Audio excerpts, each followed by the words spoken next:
What happens when a superstar who's built her empire from nothing faces off against a host who's made a career out of tearing others down? From the second Jennifer Lopez took her seat across from Joy Behar, the air wasn't friendly, it was charged. Within minutes, the smiles faded, the mask came off, and what began as an interview turned into a televised duel between Hollywood resilience and talk show cynicism. It wasn't just conversation anymore. It was war, and only one of them would walk away with their dignity intact. Trust me, this talk show won't disappoint you. It'll be worth every second of your time. Jennifer Lopez walks onto the view set like she owns the room. Confident, glowing, completely in control. The audience applauded and cheered as she entered. But Joy Behar's smile doesn't match the applause. It's tight, practiced, and not real. "Jennifer Lopez," Whoopi says warmly, "the woman who never stops working." "Thanks, Whoopi," Jennifer answers with an easy smile. "It's been a busy year, but a good one." From the end of the table, Joy adds, "Busy? Or just trying to stay in the headlines?" The air goes still for a half second. Jennifer glances her way, still smiling. "Well, Joy, the headlines usually show up when you're actually doing something." The audience laughs nervously. Sarah Haynes tries to soften it. "Let's talk about your new film." But Joy cuts her off.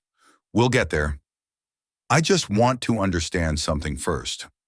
She leans forward, pen tapping the table like a metronome for tension. "How does someone with your schedule still find time for all those, what do we call them? Romances?" Jennifer blinks once. "Excuse me?" Joy grins, pretending it's harmless. "Well, the tabloids make it sound like you've been engaged more times than most people renew their driver's license." Whoopi's eyes widen. Sarah looks down. Jennifer's voice stays calm. "That's cute, Joy. You've been married how many times again? Or are we counting divorces now, too?" The audience reacts, a mix of gasps and laughs. Joy's smile freezes. "Touchy, aren't we?" "Not really," Jennifer replies. "I just don't confuse someone's love life with their worth." Joy crosses her arms. "Oh, please. Everything about you is performance. The outfits, the photo ops, the interviews, it's all marketing. Don't act like you're some saint of authenticity." Jennifer tilts her head, studying her. "You seem oddly invested for someone who claims not to care." Joy fires back. "I just think people should admit when they're products of good lighting and a great PR team." Jennifer's tone drops, quiet but sharp. "You should try good lighting sometime. It might help with that bitterness." Whoopi jumps in. "Okay, ladies, let's stay on track." But Joy ignores her. "Tell me, Jen, do you ever get tired of pretending to sing live?" Jennifer laughs softly. "Do you ever get tired of pretending to be funny?" The crowd gasps again. Joy's pen stops tapping. Her eyes narrow. "Wow," Joy says. "So the Bronx comes out when the cameras roll?" "No," Jennifer says evenly. "The Bronx comes out when someone mistakes cruelty for journalism." Joy leans back, smirking. "Sweetheart, I've been doing this for decades. I've interviewed presidents. You're not going to rattle me." Jennifer smiles. "Maybe not. But I can remind you what relevance looks like." The table goes silent. Sarah's eyes dart between them like she's watching a slow-motion car crash. Jennifer folds her hands. "You wanted a real conversation, right? Then let's stop pretending this is about my career. You've had an issue with women like me for years. Women who work hard, succeed, and don't need permission to shine." Joy opens her mouth, but Jennifer keeps going, voice steady. "You call it journalism. I call it jealousy dressed as integrity." Joy laughs, but it's tight and forced. "Honey, I don't get jealous of women who marry their publicists." Jennifer doesn't blink. "And I don't get jealous of women who need to tear others down to feel relevant." The words hang heavy. Whoopi exhales. "We're going to take a quick break, but everyone knows the break's already happened, between the polite show and the real one." Jennifer adjusts her blazer, cool as ever. Joy stares straight ahead, pretending not to feel the tremor under her skin. When Jennifer is halfway through answering a question about her film when Joy cuts in, voice dripping with false curiosity. "You know, Jennifer," she says, "I just wonder how someone with such a limited vocal range has managed to stay relevant for this long." Jennifer blinks once, slow. "I'm sorry, Joy. What did you just say?" Joy leans back, playing innocent.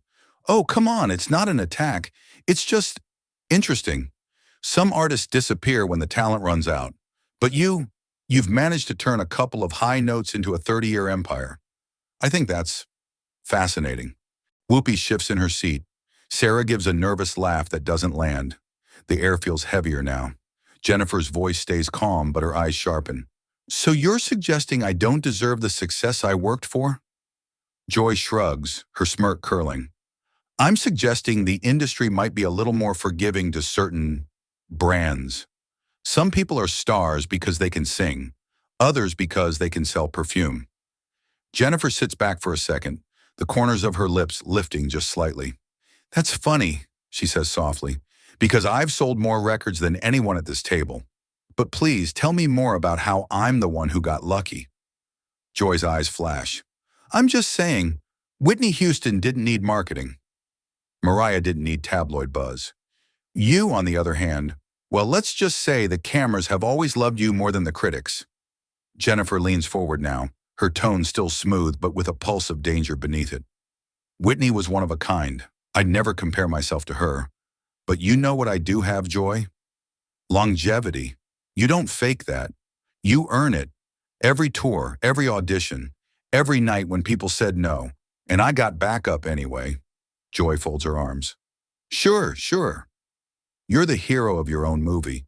But I think what people find curious is how someone with your limitations has managed to keep the illusion going for so long. Jennifer tilts her head. You mean the illusion that hard work actually pays off? Joy smirks again, but there's a flicker of something behind it. Something close to discomfort. Jennifer straightens in her chair now, her energy shifting from polite to powerful. The room can feel it. She's not defending herself anymore. She's stepping into command. Let me tell you something, Joy, she says quietly. The people who spend their lives talking about others are usually the ones who stop trying themselves. You call it curiosity. I call it projection. The pen in Joy's hand stops moving. She forces a laugh. Projection? Please. I've been doing this long before you were a household name. Jennifer nods slowly. And you've been sitting in that same chair the whole time. You ever think maybe that's the problem? The table goes dead quiet. Whoopi stares down at her cue cards. Sarah fidgets with her mug. Joy's voice wavers just a little now, though she masks it with sarcasm. Wow, the diva's got claws today. Jennifer smiles unfazed. No claws, Joy. Just truth. You came looking for a soundbite. I'm giving you substance. She pauses, eyes locked. You want to talk about relevance? It's simple. I stay relevant because I evolve. You just stay. Joy's jaw tightens. For the first time, she doesn't have a comeback ready. Jennifer leans back, her voice low but certain. Respect and relevance aren't the same thing. I've earned both, and it sounds like that's what really bothers you. Joy adjusts her glasses, pretending to be amused. You sing, you act, you sell perfume. Maybe it's time to pick a lane, Jen. People might take you more seriously if you stop trying to be everything at once. Jennifer doesn't flinch. She just looks at Joy for a long second, like she's studying something under a microscope. Then her tone drops, calm and cold. Remind me, Joy, what's yours again? Joy blinks. Excuse me? Jennifer leans forward slightly. Your lane. What exactly do you do, besides criticize other people who are doing something? The audience chuckles, small and uneasy. Joy tries to recover. I'm a comedian, sweetheart. I make people laugh. Jennifer tilts her head. Really? When was the last time you stood on a stage where people weren't paid to clap? Joy laughs, but it's sharp, defensive. Oh, come on. I've been in this business for decades. I don't need to prove anything to you. Jennifer nods slowly. I believe that, because proving yourself would mean actually doing something again. The crowd stirs. Whoopi's hand goes up like a referee ready to call time. But Jennifer isn't finished. Her voice stays steady, but her words start cutting closer. You call yourself a journalist, Jennifer continues. But when was the last time you broke a story that wasn't about someone's divorce, outfit, or breakdown? Joy's smirk tightens. I cover pop culture. That's my job. No, Jennifer says. Your job is to make sure people like me never forget that you have a microphone. Joy lets out a sarcastic laugh. Wow, look at you, Miss Bronx philosopher. You think success makes you bulletproof, huh? Jennifer shakes her head. No, I just know the difference between criticism and cruelty. You don't push people, Joy. You poke them. And when they bleed, you call it journalism. Joy leans back, tapping her pen again. You've got a chip on your shoulder, don't you? Always defending yourself. That's what happens when the image cracks. Jennifer's eyes harden. No, that's what happens when someone like you mistakes attention for credibility. Joy's voice raises just a little. Excuse me? I've earned my credibility through hard work and consistency. Jennifer doesn't blink. Consistency? Sitting in the same chair for 20 years, throwing stones at people who actually create something? That's not consistency, Joy. That's comfort. Joy's lips part, but no sound comes out. A faint flush rises in her cheeks. It's the first visible crack. Jennifer presses one more inch forward. You tell people to stay in their lane because you're terrified of what happens when they don't. Because the moment someone breaks out of the box you built for them, you have nothing left to say. Joy forces a thin smile, but it trembles. You've rehearsed that line, haven't you? Jennifer smiles back. No, you just gave me the perfect reason to say it. The silence that follows feels like thunder waiting to break. Joy looks down at her notes, pretending to read something that isn't there. The camera zooms in on her face, composure cracking, jaw tight, eyes avoiding contact. Jennifer sits back, composed, unshaken. You told me to pick a lane, she says softly, but I didn't come from a world where we stay in lanes. I came from a place where we build roads. And with that, Joy's smirk finally disappears. Joy straightens her notes, trying to steady her tone. Let's get one thing straight, she says, voice tight. I don't tear people down, Jennifer. I hold them accountable. That's what this show does. Jennifer's laugh is soft but sharp. It slices right through the tension. Accountable, she repeats. You twist people's flaws into entertainment. You don't hold them accountable, Joy. You hold them hostage. Joy scoffs, trying to sound unfazed. Oh, please. If you can't handle questions, maybe daytime television isn't for you. Jennifer leans forward slightly. No, Joy. What I can't handle is hypocrisy disguised as journalism. Joy glares, her jaw tightening. You act like you're some kind of role model. Half your headlines are scandals, Jennifer doesn't blink. And the other half are achievements. You only read the ones that make you feel better about yourself. The line lands like a gut punch. The table goes still. Joy laughs nervously, but her voice cracks just enough to betray her. Wow, you really think everyone who criticizes you is jealous, don't you? Jennifer's tone stays calm, controlled, dangerous in its precision. Not everyone, just the ones who spend more time talking about other people's lives than living their own. Joy opens her mouth to fire back, but nothing comes out. Jennifer doesn't stop. You call it commentary, but it's not. It's envy dressed as insight. You pick apart people who built something because it distracts you from the fact that you haven't built anything in a long time. Joy's knuckles whiten as she grips the desk. You don't know anything about me. Jennifer's eyes don't move. I know enough. I know what it looks like when someone mistakes bitterness for purpose. Joy forces a laugh, but it sounds hollow. Bitterness. Honey, I've survived in this business longer than most people last in marriages. Jennifer smiles faintly. Yeah, and at what cost? Staying relevant by tearing down the people who are still creating something new. That's not survival, Joy. That's surrender. The silence that follows is thick, electric. Joy's pen rolls off the table, clattering to the floor. She doesn't move to pick it up. Jennifer leans in, her voice dropping to a quiet, steady hum. You don't criticize because you care, Joy. You criticize because it's the only time people look at you. Joy blinks rapidly, her face tightening. The confidence drains from her expression, replaced by something raw, something close to fear. Jennifer sits back, composed. You wanted honesty. Now you've got it, Joy finally snaps, her voice rising above the quiet tension. Let's be real, Jennifer. Your whole career is built on reinvention and PR. You're not authentic. You're a product. The words hang heavy, cutting deeper than the tone suggests. Jennifer's expression barely shifts. She just exhales, slow, controlled. Then she rises slightly from her seat, her presence alone enough to silence the studio. A product, she says, her voice low and steady. No, Joy. I'm proof that reinvention is survival. The only one here selling something fake is you. Joy blinks fast, pretending not to feel the hit. Oh, please. You've reinvented yourself more times than a politician on election week. The hair, the men, the image, everything about you screams a marketing strategy. Jennifer tilts her head. That's rich coming from someone who's been recycling the same punchlines for 20 years. The audience lets out an audible gasp. Joy forces a laugh. Too loud, too late. It's cute. So now you're doing stand-up? Jennifer's tone turns surgical. No, Joy. I'm just giving you a mirror. You might want to look in it before you talk about what's fake. Joy shifts in her chair, eyes darting for support, but no one moves.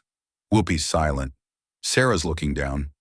Jennifer leans forward, voice calm but razor sharp. You hide behind sarcasm like it's armor. But underneath all that wit, she pauses, locking eyes with Joy. There's fear. Joy blinks, her hand tightening around her mug. Fear? Of what? You. Jennifer doesn't hesitate. No, fear of fading. Fear that one day no one will care what you have to say. Because cruelty isn't a career, Joy. It's a crutch. Joy's breath catches just slightly, but she tries to mask it with another bitter smile. You really think you're untouchable, don't you? Jennifer shakes her head. Not untouchable, just unbothered. There's a difference. Joy's voice cracks as she pushes back. You walk around like your life's perfect.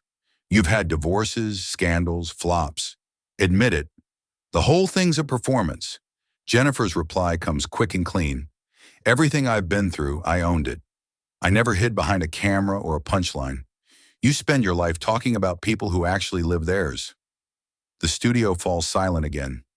Joy stares down at her cue cards, unable to find her next move.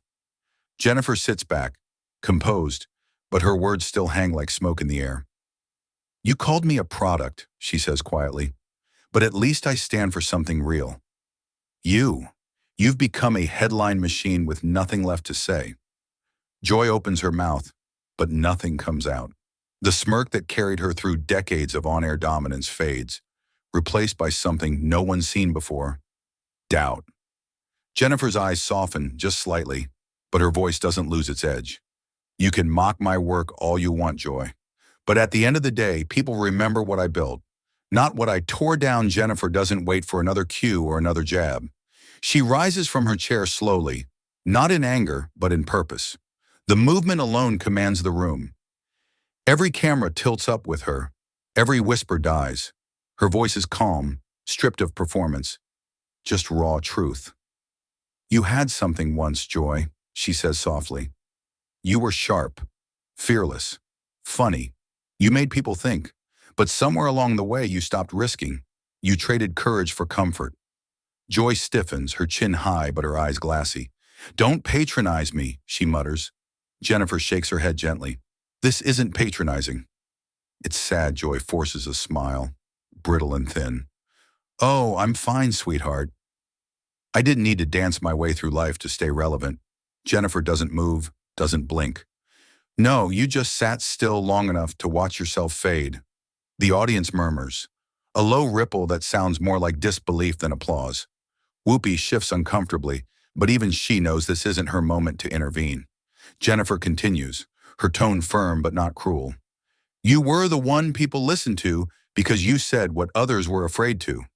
You had edge, honesty, timing.